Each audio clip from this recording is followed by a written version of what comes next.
Nos acompaña Carlos Julio Martínez. Él Mi es amor. abogado, penalista.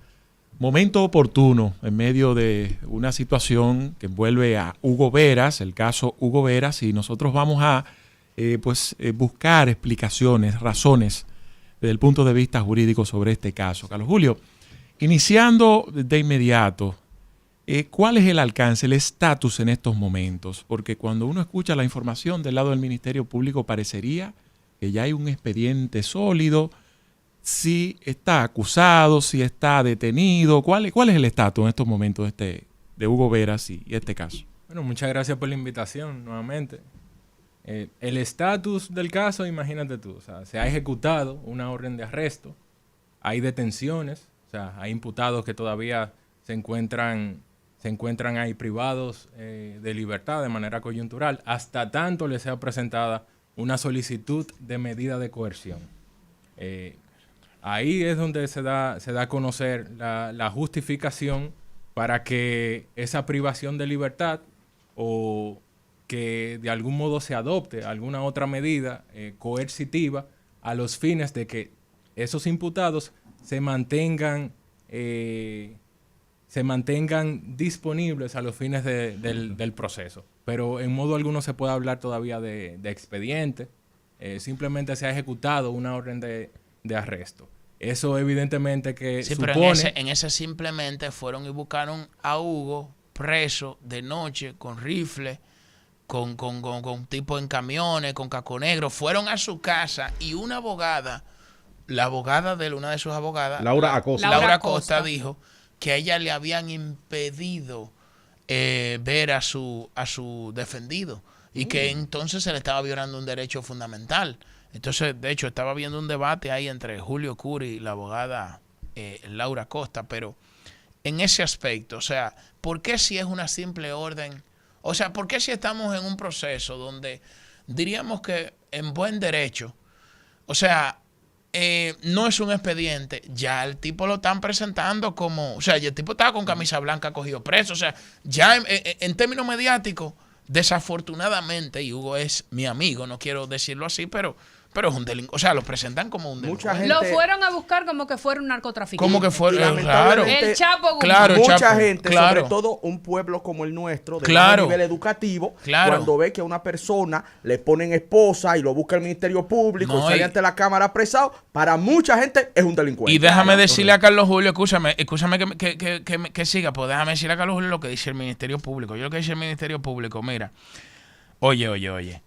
El Ministerio Público ha calificado esta operación como una de las más exitosas contra el crimen organizado, al punto de que el procesamiento de las evidencias en algunos casos se prolongó por más de 12 horas.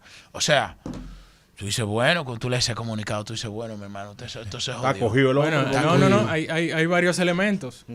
Primero, el asunto de la defensa técnica, de la presencia de la defensa técnica ante esos actos procesales. Yo soy partidario de otorgarle un alcance amplio a las garantías constitucionales, es decir, a todas esas garantías que conlleva un debido proceso. En ese sentido, la defensa técnica, si ya se había presentado su abogada en ese espacio, entiendo que no imposibilitaba en modo alguno ninguna de las actuaciones que se llevaban a cabo. No tenía mayor incidencia en la ejecución de esas medidas, ya sea de allanamiento, ya sea de la ejecución en sí de la orden de arresto. La normativa procesal penal no obliga a la presencia de la defensa técnica para llevar a cabo la ejecución de esa orden. Sin embargo, la norma constitucional sí habla de una asistencia técnica en todo proceso, siempre y cuando se hable de alguna restricción de los derechos humanos y fundamentales. Y en ese caso se habla de una detención así y de la propia libertad. Y en ese mismo orden, Carlos Julio, desde el punto de vista jurídico, este espectáculo que uno ve, en donde uno inclusive puede diferenciar, uno dice, bueno, a Jochi Gómez se le permitió ir a personarse ante la justicia, bueno, ante esta parte de la justicia, yo lo hablo a nivel holístico. Y ahí entonces el Ministerio Público tomó cartas en el asunto, pero a Hugo Veras lo fueron a buscar, le hicieron un allanamiento, le rompieron la puerta, el drama con los hijos, con las hijas, un asunto lamentable, no porque sea Hugo, sino porque es un ciudadano. Yo siempre he dicho, Carlos Julio, aquí y en otros espacios donde amigos y amigas gentilmente me han seguido, que a los procesos para ser objetivo hay que quitarle los nombres.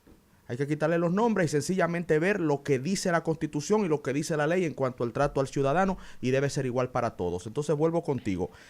¿El Ministerio Público está actuando a nivel legal correctamente con este tipo de accionar?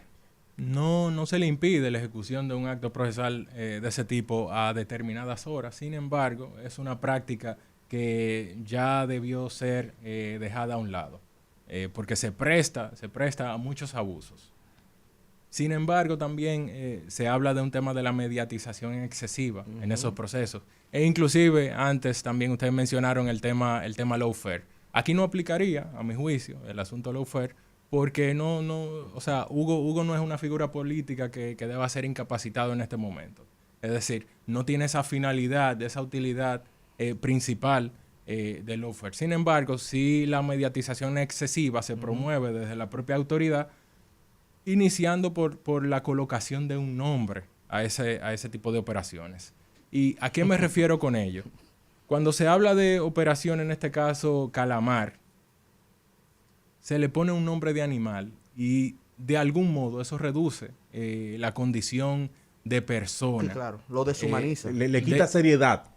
Lo deshumaniza. Las autoridades no están para irrespetar la dignidad humana y los derechos fundamentales. Exacto. Eso ya vendría siendo un rol que le corresponde o a la prensa o a la mediatización o fruto de la creatividad de cualquier otro particular. Sin embargo, la autoridad no debe propiciar la colocación de nombres de animales a personas que están siendo objeto de una investigación.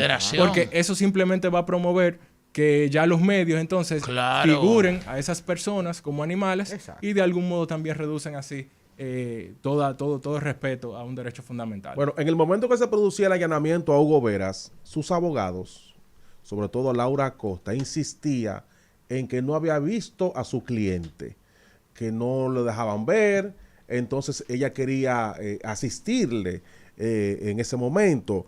Esto es inconstitucional, o sea, ¿qué establece la Constitución en cuanto a este tipo de casos? En el momento que se está produciendo un allanamiento a cualquier ciudadano dominicano, dominicana o extranjero, puede tener a su lado su abogado. Y la Constitución habla de que toda persona privada de libertad o objeto de alguna restricción hacia un derecho fundamental fruto de la autoridad debe ser asistido por un togado, por un abogado. Y en ese caso, al estar presente así su abogada y al solicitar una participación directa en ello, yo no veo inconvenientes en que se le hubiese dado participación en toda esa actuación procesal, a pesar de que la normativa procesal penal no lo define de manera precisa, de manera concreta no lo exige, porque se trata ya de una ejecución así, de una orden de allanamiento. Sin embargo, se encontraba presente ya su defensa técnica y solicitó la participación, y entonces ese alcance de la normativa constitucional, a mi juicio, debió ser posibilitado. Hemos hablado de la espectacularidad, pero también hay que hablar del sustento de todo este proceso. Y vi unas declaraciones, no recuerdo cuál de los abogados era, pero de los abogados me imagino que de los acusados en el caso, que dijo que no hay sustento suficiente para estos expedientes. Realmente, dentro de lo que sabemos, podemos determinar si esto se caerá más adelante y será simplemente un bulto como en otras ocasiones, o si realmente hay la data suficiente para que estos puedan ser debidamente procesados en la justicia. No, eso se va a conocer tan pronto se presente el expediente, tan pronto se presenten las pruebas y se haga imputaciones de manera directa y precisa. Hasta el momento ni siquiera se ha presentado una solicitud de medida de coerción, lo cual justificaría la presencia de cada uno de esos imputados ante el juicio. Asumiendo lo planteado por su abogada Laura Acosta, que él nunca fue interrogado, ¿cómo, digamos, es posible que se le haga un allanamiento si ni siquiera fue previamente consultado por ese caso? Y hasta ahora los elementos que tú ves que se han presentado ante la opinión pública, este caso podría ser declarado complejo, es decir, hasta la medida de coerción se la llevarían al máximo. La Sí, solicitud. es natural que sea solicitado que se declare complejo por el simple hecho de la participación así de los imputados. Hay una cantidad suficiente de imputados envueltos en ello y así también será la magnitud probatoria, imagino. Y se trata también de casos de corrupción administrativa, lo cual es muy dificultoso. Pero tú señalas algo muy importante, que es sobre el secreto o la reserva que hace el Ministerio Público de la investigación sin ponerla en conocimiento del sujeto que investiga. La normativa procesal penal habla también de que el Ministerio Público tiene esa facultad, esa potestad de mantener en secreto o reservado algún acto particular así de la investigación hasta tanto sea solicitado algún tipo de medida de coerción o algún anticipo de prueba. En ese sentido ya hay una materialización de una afectación así de un derecho y entonces ahí sí se exige que pues el Ministerio Público lo haga, le dé participación a esa defensa y lo haga contradictorio. Sí, hay algo que no sé si ustedes tomaron en cuenta en cuanto a esta situación de los allanamientos producidos anoche.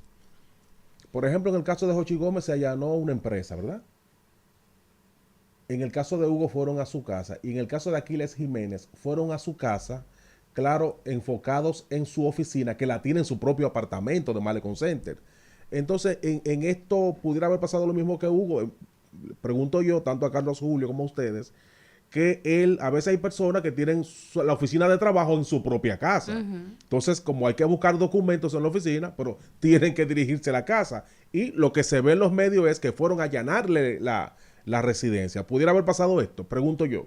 Yo me imagino que Hugo Veras tendrá una oficina aparte, ¿no? Exacto. Entonces, si tiene una oficina aparte y andan buscando documentos relacionados con el caso Intran, entonces hubiesen ido específicamente a la oficina y no tocar el tema del hogar. Tomemos en consideración que cada una de esas ejecuciones se lleva a cabo ya autorizada previamente por un juzgador.